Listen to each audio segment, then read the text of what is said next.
Welcome back, sports fans. In this segment, I'm going to talk about Darrel Bevell's first game as head coach of the Lions, as well as his first game as head coach in the NFL. I don't know what to expect tomorrow from him. I would say, if I had to guess, expect the same offense more or less to be run. At this stage, why would you change it? And it's one he's familiar with. With that having been said, it's going to be interesting to see if they make any adjustments defensively.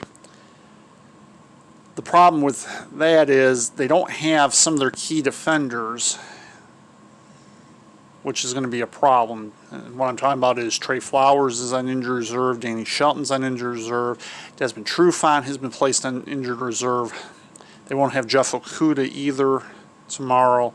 It's going to be interesting to see, out of the people they have left, how Darrel Bevell is going to manage that and manage that side of the ball, which is always interesting when you're talking about an offensive coordinator becoming a head coach. And the converse side also, when a defensive coordinator becomes an NFL head coach, how they handle the offense. With that having been said, what I'll be looking for these last 5 weeks of the season, and particularly tomorrow, is to see if he can clean up some of the things that have not been good the last couple of games, to be sure. Especially leaving receivers to freely roam down the field, for example. That just cannot be, no matter who the head coach is, or no matter what the injury situation is. It'll also be interesting to see how he manages the offense, because now a lot of the Lions' key components are not going to be playing, or in the case of Marvin Hall Jr., may not be there tomorrow. And as I mentioned last night, the Lions are planning on waiving him.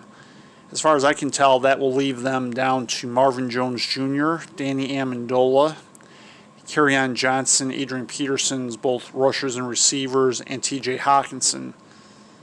And they'll use Quintez Cephas a little bit more often, I would imagine. But it seems like to me Matt Stafford, as in other years, is starting to run out of people to throw the ball to once again. And this just cannot be. But there are still 5 more games to be played. It's going to be interesting to see how Darrel Bevell coaches this, and we'll go from there with it. In the final segment, I'm going to discuss my prediction for tomorrow's game. Stay tuned to the Detroit Lions tomorrow on Ed Sports Channel.